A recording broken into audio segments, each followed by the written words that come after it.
I'm on the trail of wonders to treasure. Precious clues from the past. Can't quite believe they've let me down here.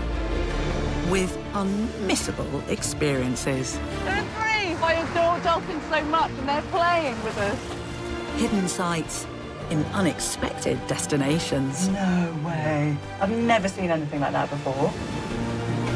Okay, ready? Let's go. I'm on a global voyage of discovery to explore our shared heritage and how our past shapes all of our lives. This time, I'm in Oman, a distinctive land on the edge of the Indian Ocean. I'm on the trail of the story of how nature makes human culture. With nearly 2,000 miles of coastline spanning mountains, oases and deserts, this diverse landscape has a unique variety of stories. Oh, sorry. I keep on getting a nip from this one. Is it okay to hold? Yeah. Look at that. I just adore camels. I'm completely head over heels in love with them. I'm seeking out gleaming treasures, brand new archaeology, and ancient mysteries. He was gripping this super powerful sword. Welcome to the wonderful treasures of Oman.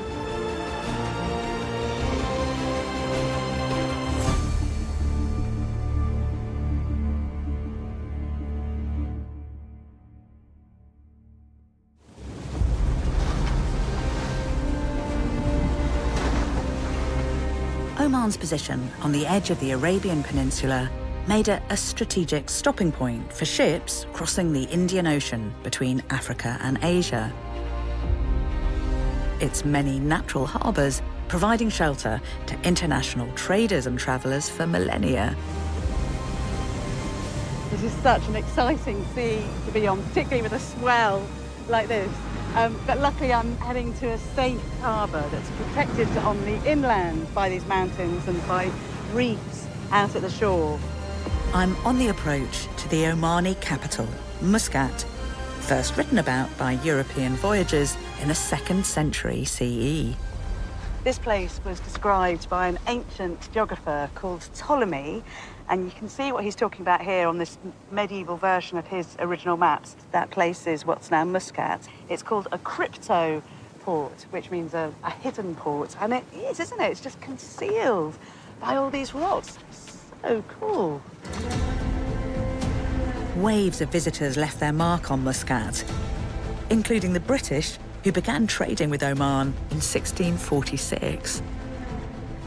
That's great. I've heard about these. So can you see those sort of monumental bits of graffiti up on the rock there? Those are left by British sailors. So you've got HMS Falmouth, HMS Fox right up at the top, and HMS Perseus, I think, down here. And it just tells you, doesn't it, what a cosmopolitan place this was, and kind of how proud people were that they'd actually arrived after journeys across those incredible stormy seas. It's very generous of the Omanis that they allow this graffiti still to be here.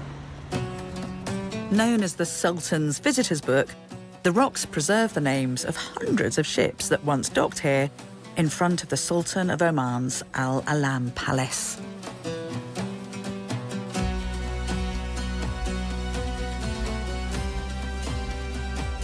The trail of my first treasure starts here in Muscat. It's not a place, but a person who lived an incredible life 2,000 years ago. And the clues are kept here in the National Museum.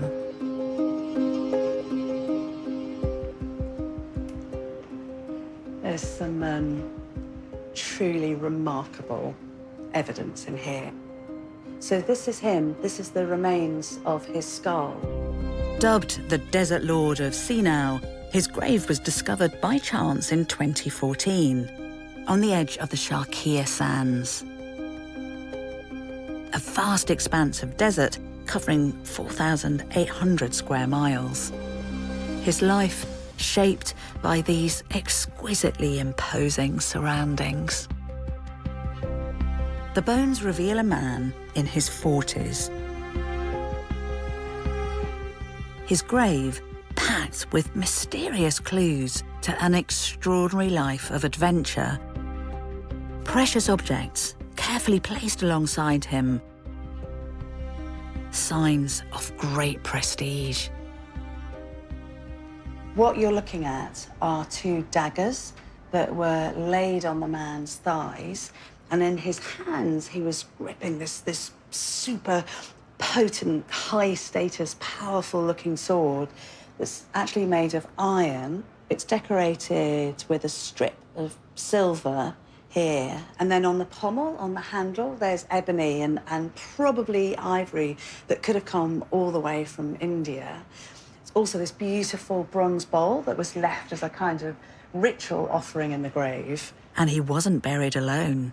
Next to the man, there were two camels that were buried, and they hadn't died naturally. They'd actually been slaughtered in the graves with their throats slit. But the evidence doesn't stop there, so just have a look at his skull, and here's his jaw. And you can see that he's missing his teeth. The actual bone has been worn right away.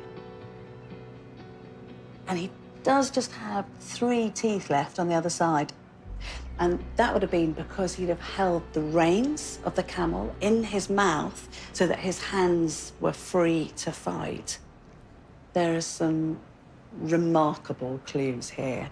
We've just got to take a moment and think that this is a real human who clearly had an adventurous, exciting, exhilarating life. So we've got to respect his memory and try to get to the bottom of his story and learn about his world. I'm venturing to where the Desert Lord was found, to delve into the evidence and its mysteries, the significance of the powerful sword and daggers, the sacrifice of his camels, and the condition of his skeleton. I want to uncover more about how this man lived and how he died.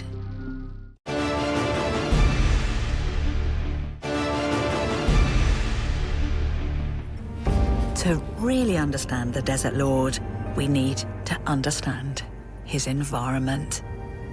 This is the epic landscape that he'd have operated in. Deserts like this are often described as seas of sand.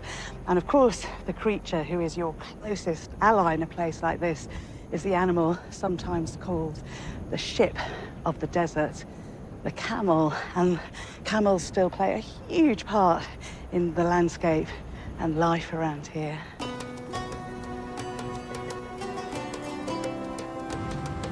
So, I'm heading to the market town of Sinau, close to where the Desert Lord was found. Every Thursday, it hosts camel sales for the local Bedou, who still prize these remarkable animals. It's actually one of the oldest camel souks in the region, and it goes right back possibly to antiquity. Could have been around at the time of the Desert Lord, and these guys have been here since dawn, negotiating and selling. It's serious business. Oman has a Directorate General of Camel Affairs who organises camel races and beauty contests. A good racing camel has been known to fetch 800,000 Omani rials. That's over £1.5 million. I just adore camels. I'm completely head over heels in love with them. And people here say that Omani camels are the most beautiful of all in the Arabian Peninsula. And I'm kind of coming round to think that. So when they're sold, you have to look out for the curve of their neck and the exquisite beauty of their eyes with those multiple eyelashes that stop the sand going in. And their lower lips have to be floppy, and that's also considered a sign of great beauty. And I'm seeing all of those things around me here. You're actually beautiful. You're completely beautiful. Yes. Camels remain an essential part of life, supplying transport, milk and camel hair for survival in the desert landscape. Are there good camels here today? Good camels?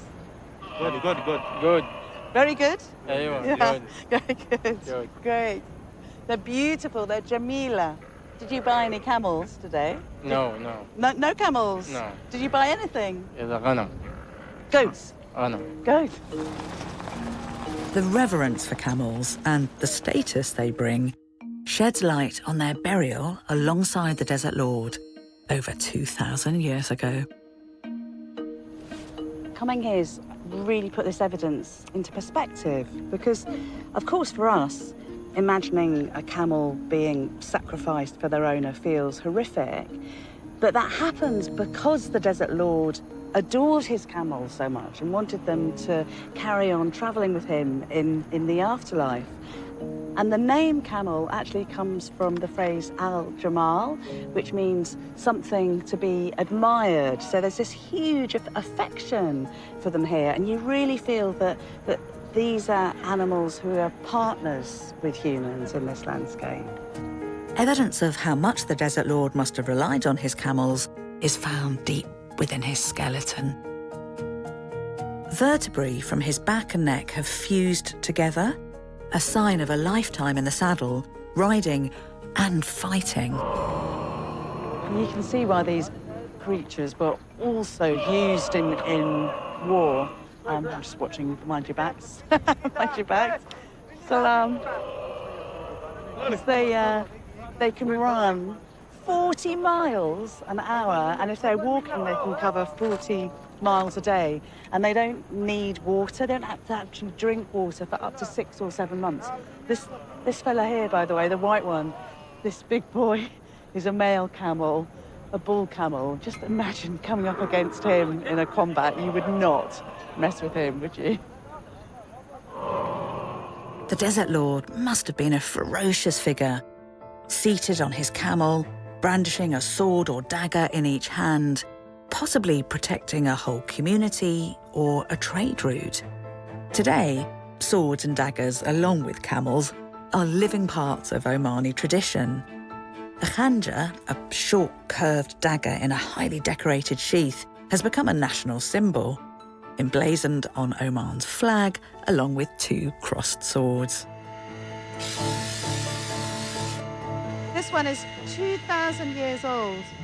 2,000 years.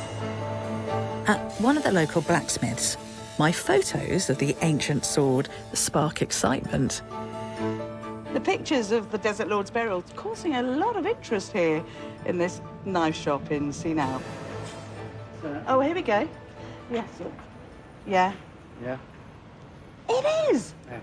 Look. Yeah. Same decoration with metal, and the original one had ivory. Oh, that's great, thank you. The sword that the Desert Lord was holding is this particular kind, which is called a coppice, and you actually get it all the way from Greece through to India. And it was often copied and made locally or traded, which would have made it even more of a status symbol. But I just adore the fact I just popped into this market, and these guys are loving the fact that what they're making still uses the same techniques as they were using 2,000 years ago. Better give his knife back. Hello? I'm just going to give you your knife back. The elite coppice-style sword is a sign of high standing, indicating he'd earned the respect of his peers.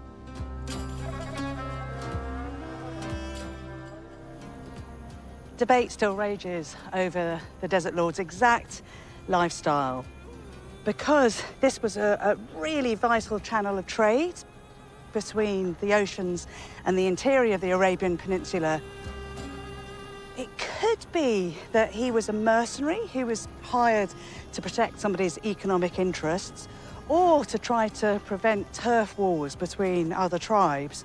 So, a desert warrior in the true sense of the word. Over 2,000 years on, aspects of the Desert Lord's nomadic life are preserved by Oman's modern Bedou. Matriarch Saeed and her sons Salim and Ali invite me over for some fresh coffee in the landscape he called home. How long has your family been here? For how many years? This a long time. Yeah. Been from my grandfather. Because I've been looking at warriors who travelled through the desert thousands of years ago, and it feels like it makes you very strong in spirit. Very hard life in the desert. Yeah. Yeah. Sometimes we stay alone in the desert. Yeah. Only with my camels, Yes. with my goats. I love your mum.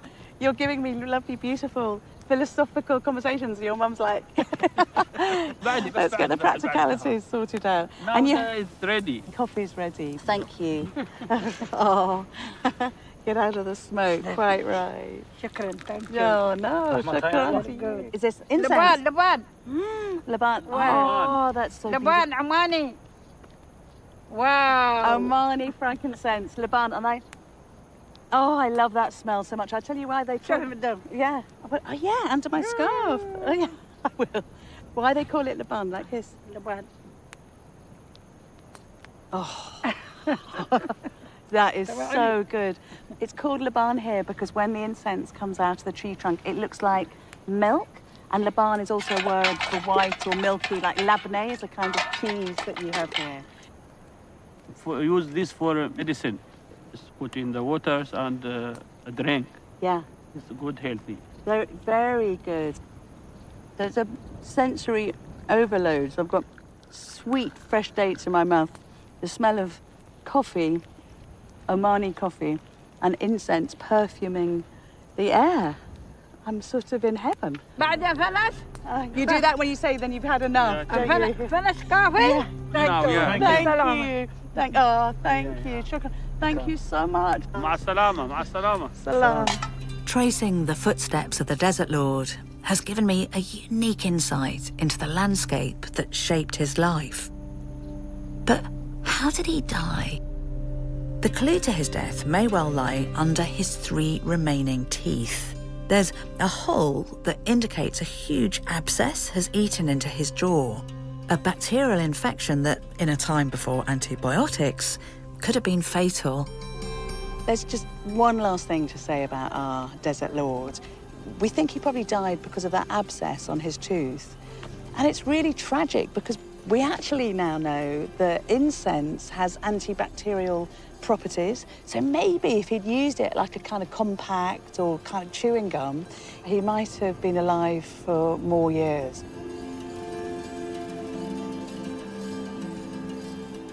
It is extraordinary coming here and thinking of him living in this place. This was his world. And you get the sense that he would have lived a rich and probably a pretty exciting life. And this desert was his home.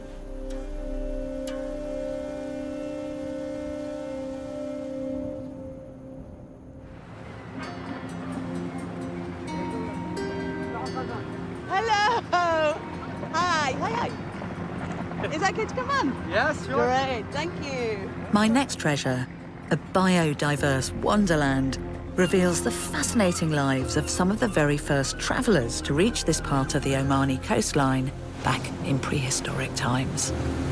I'm heading out across the Indian Ocean to this remote island, and it's supposed to be very beautiful, but it also plays this incredibly important, mysterious part in the story of the journey of humankind across this gorgeous planet of ours. So I am super excited to get there. Masira, 12 miles from the mainland, with white sand beaches and a turquoise sea, is the archetypal desert island.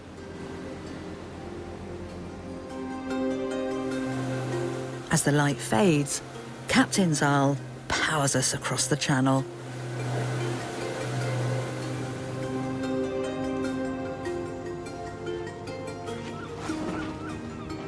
Arriving at Masira's port in the dark, we're immediately scooped up by unexpected new friends.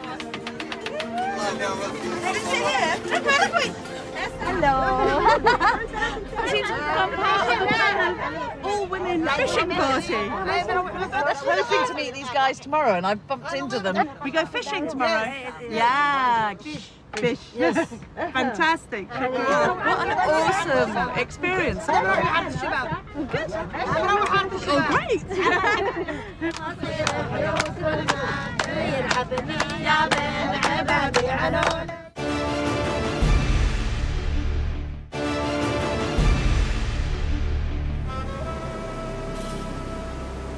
I'm up early in the morning, tracing the island of Maceira's fascinating history. Boats have been landing here since the Neolithic, and some of the very first historical accounts mention it. This place actually crops up in lots of ancient sources, including one called the Periplus of the Erythraean Sea, which was basically a guide to marine voyages around the Red Sea and the oceans beyond. And in that, it was called Serapis or Serapis, and that's the name of a Greco-Egyptian and then Roman god who was all about nature and the cycle of life and abundance. So that feels completely right for this island. These are rich waters whose profuse sea life includes 4 species of turtle that nest on Maceira's sandy beaches. A feature that attracted eager traders. The Romans were obsessed with turtle shell, so they used it really highly polished to decorate things like beds and tables and little caskets for their jewellery. Julius Caesar, for instance, was said to have had a whole warehouse full of turtle and tortoiseshell. And recently, they discovered 2 Roman amphora, so 2 Roman vases here. So we know that the Romans were coming here to trade and exchange goods.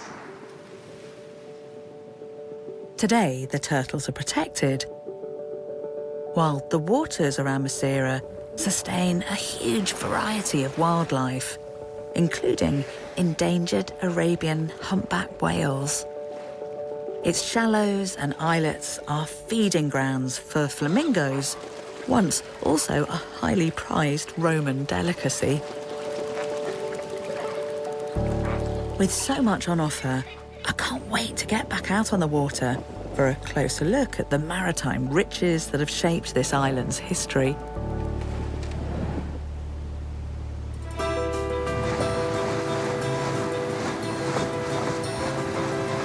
And as soon as we're out at sea, we get some company. Dolphins. There are 2 right there, there's 2. Right underneath us here. 3! There are 3! 5! There is 5 underneath us. Hey guys, beautiful. Hello. Oh, since I adore dolphins so much and they're playing with us. They're right underneath us. There, look. We're just having a look at they're coming towards us. Like a... Yeah, look. Oh, yay! Hi!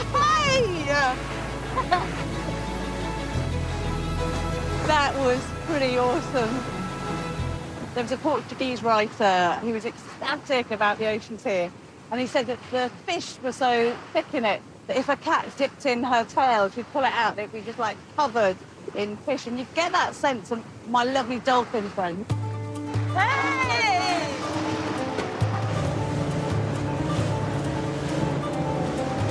There's over 1,000 species of fish out in these waters, still providing a livelihood for the islanders. Hi,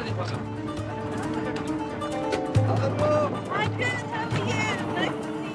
Nice to see you. What's the name? Watru. A lot of fish here. It's the incredible bounty of this sea that attracted the earliest settlers to Maceira, and the island's natural resources became a magnet for trade.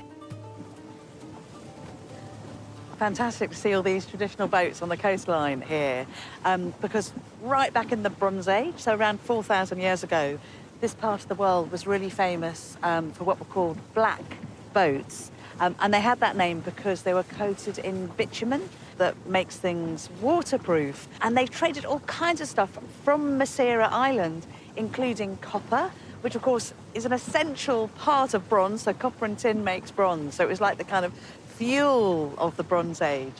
And these little boats were so important to culture and civilization that they end up in the great works of literature of the day.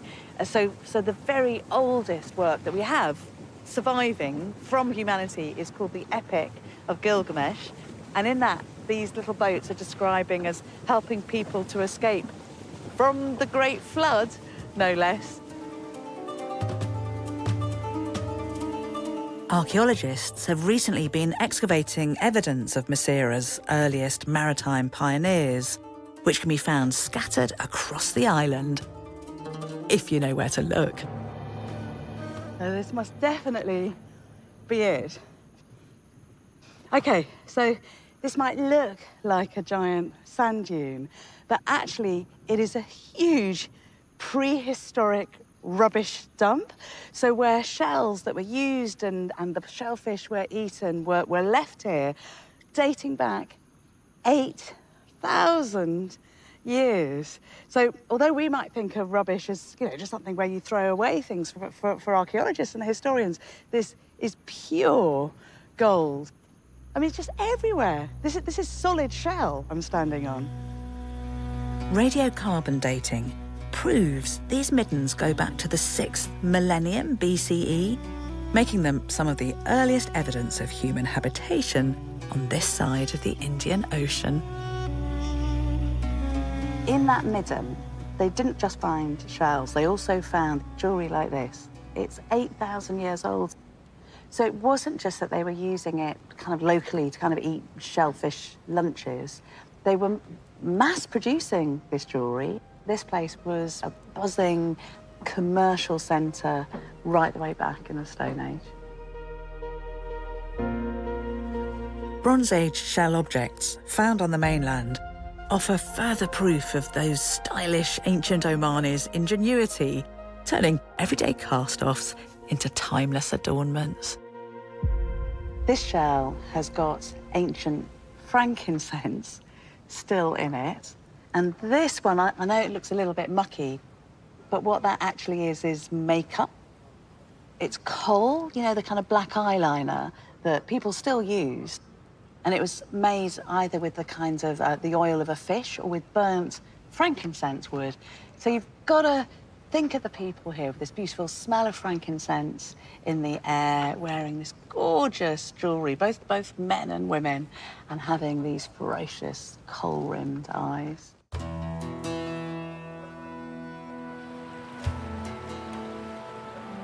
With the tide out, my new friends from last night are foraging the shallows and rock pools, searching for more gifts of the sea. Salam! Salam! Thank you, shukran. These are some of these amazing women I met last night, these Bedouin women. Bedouin normally means a desert dweller, and people think of it as being associated with sands. But these are the Bedouin of the sea. Salam. Hello. Hi, how are you? Sorry to bother you. So these women, they're only about 400 or so left, and they've been fishing for generations and generations. I love this. Omani. Omani. Omani. Beautiful. Omani. This is kohl. Yeah, Kohl. Omani.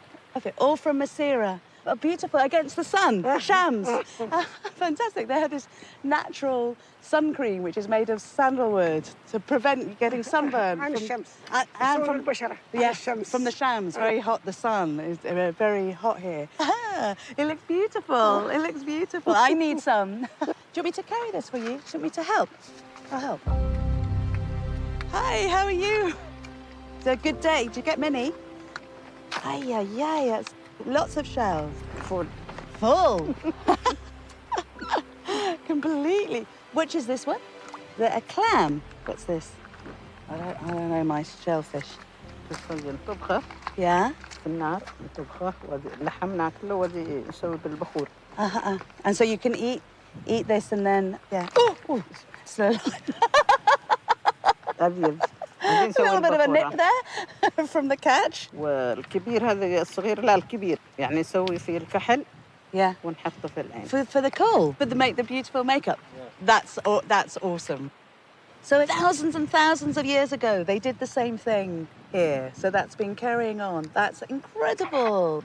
Who taught you to fish like this? Oh, sorry. I keep on getting a nip from this one. Mother, sister. Yes. Are your daughters learning to fish as well? Will it carry on? Yes. The whole family? كل family. But it's good. It makes for very strong women. Because this is really important work. Yes. I've never before in my life met a Bedouin fisherwoman, so it's my honour to meet you. شكرا جزيلا شكرا. From Neolithic jewellery makers to traditions preserved for generations. There is so much to love about being on this magical island. But I think of all the things I've discovered, probably my favourite is the fact that both in the present here and in the really distant past, the people of Masira have loved to wear Omani kohl, this eyeliner, which they hold in these lovely shells, which are gifts from the sea. So it's the most brilliant example of nature nourishing culture.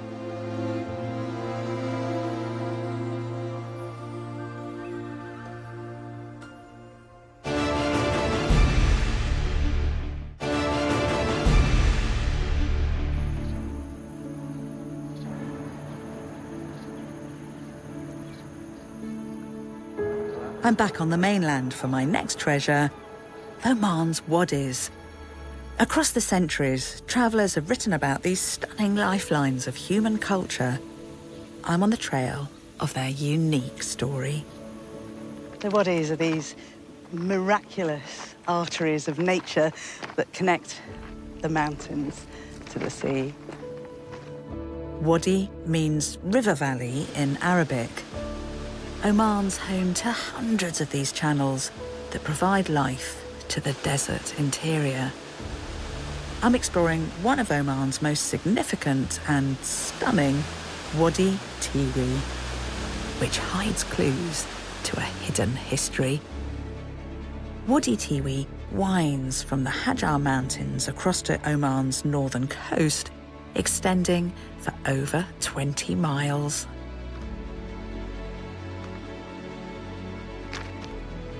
Unlike most wadis, Tiwi flows with fresh water all year.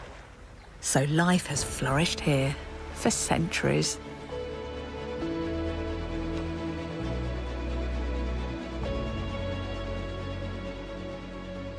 The medieval explorer Ibn Battuta, who originally came from Morocco, who travelled all over Africa and Asia, came to Wadi Tiwi around 1330. And he said it was one of the loveliest places of striking beauty, flowing streams and an abundance of orchards. He wasn't wrong.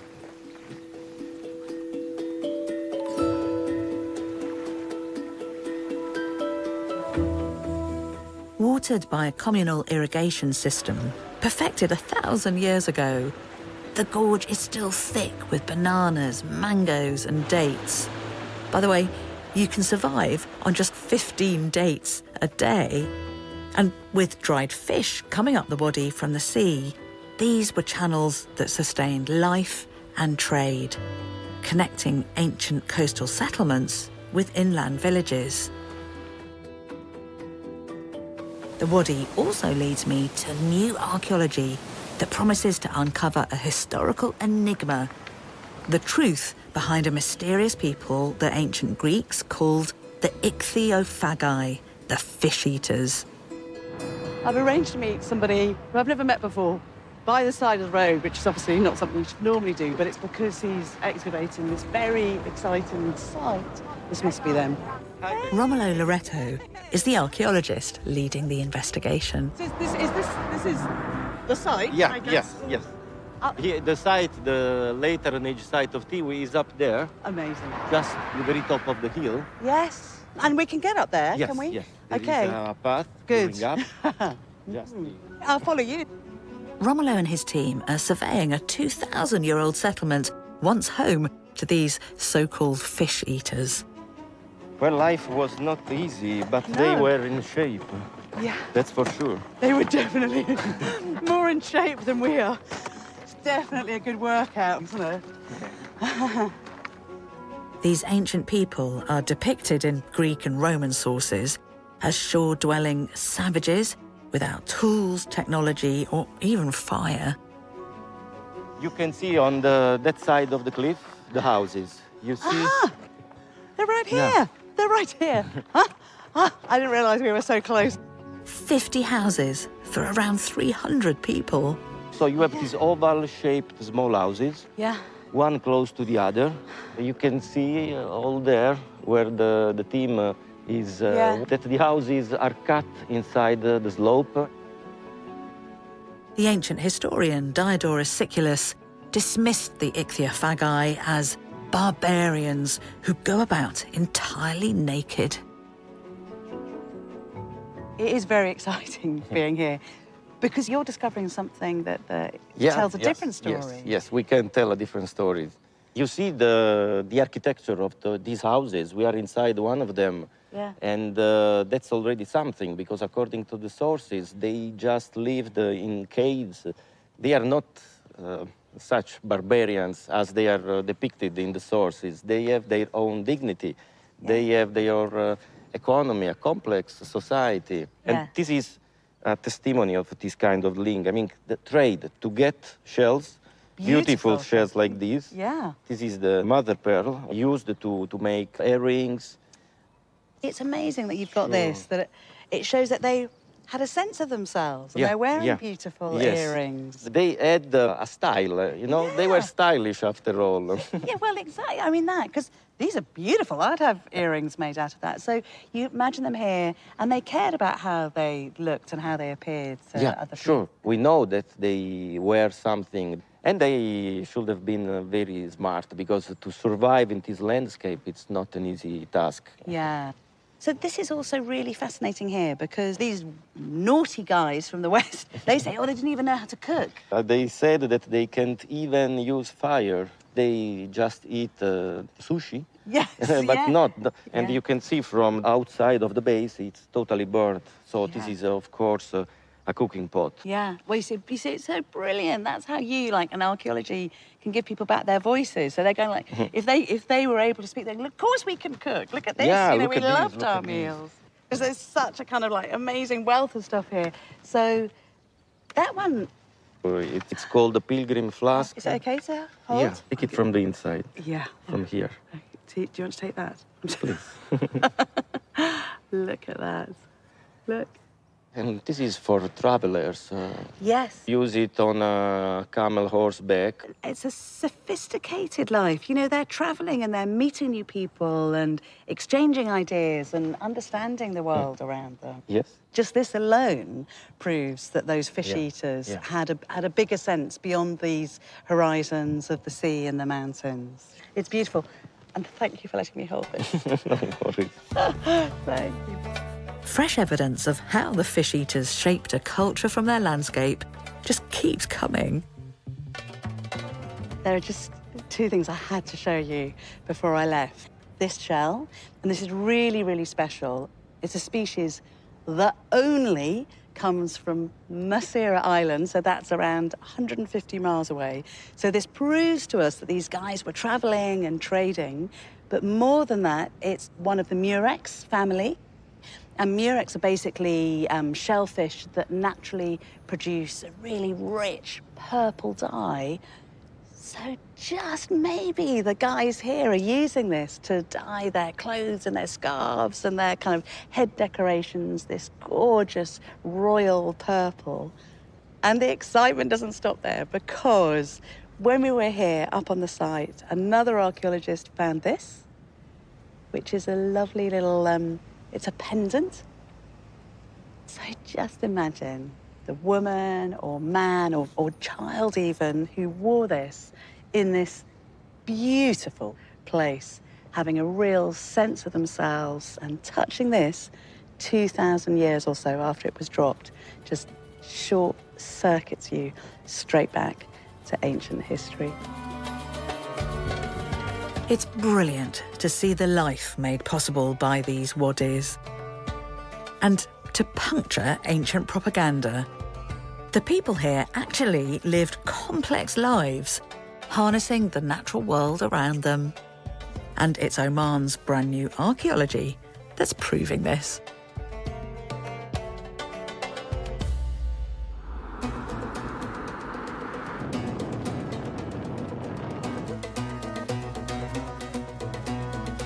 I'm heading back to the capital, Muscat, to find how these treasures, created by human interaction with nature, travel through time. A city made abundant by gifts of the earth and their trade across continents, still sold in the city's souks. From fish to fruits. Can I have a date? Yeah, thank you. And valuable frankincense, the sweat of the gods. Salam. Salam. Can I look round? Is that okay? Does it smell nice? Oh, it's very fruity, isn't it, that one? Fantastic. Go ahead. Thank you. In the markets here, you can actually buy gold, frankincense, and myrrh.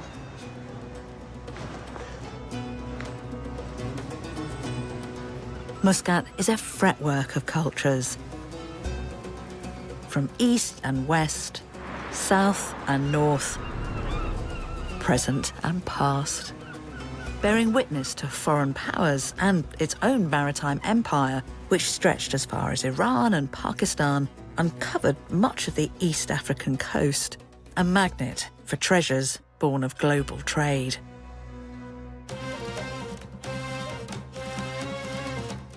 Evidence from its heyday of maritime dominance abounds. Yeah, so is it okay to open? Yes. Okay, great. When Oman had a second imperial capital in Zanzibar. It's amazing to get a chance to be up this close to something so precious.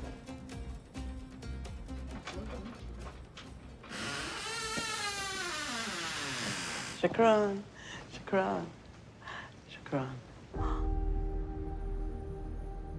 So this represents a whole lifetime of this princess from Zanzibar. So as soon as she was born, she had a silver comb put under her back to keep it straight. And then after 7 days, she was given a gift from the royal treasury. And then she'd be given a bit of silver every year after that. I love the fact you get coins put in as part of the necklace. So each one of these bits tells a story. That story isn't just told in the jewellery of princesses. Because there was so much wealth and so much trade from all over here, fashion started here of actually using coins from different places in jewellery. So if you look at this, for instance, you've got Indian rupees and a Maria Theresa thaler. A coin originally minted in Austria. So the Omanis are physically wearing their wealth. Hey. It's more evidence of how Omanis have always looked out to the world beyond their shores.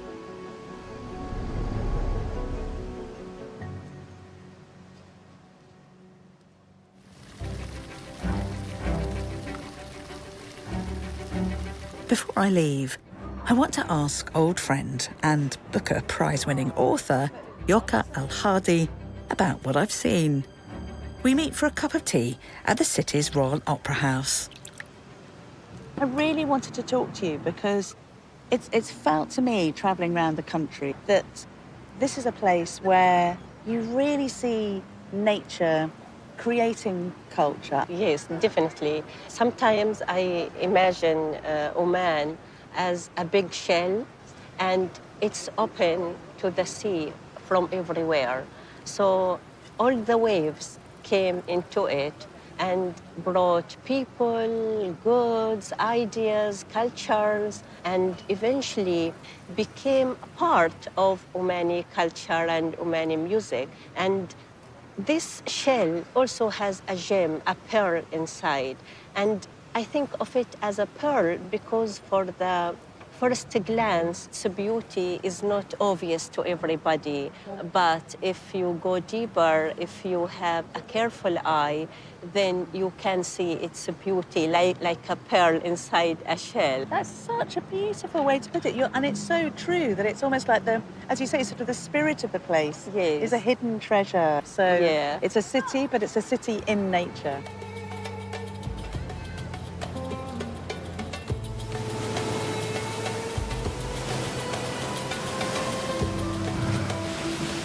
From the secret ports of its capital, the beaches of Masira Island, the stunning shifting sands of the deserts, and lush ribbons of life in the wadis, Oman is a place where nature makes history. It's just extraordinary coming here when you think of the wealth that's being brought here from journeys like this across the sea and by land to create this real cornucopia of cultures here. And think about it, 5,000 years ago on tiny, tiny boats, sailors could have braved this Indian Ocean. These are adventures and quests and stories of human endurance and ingenuity that shaped civilization here and right across the world.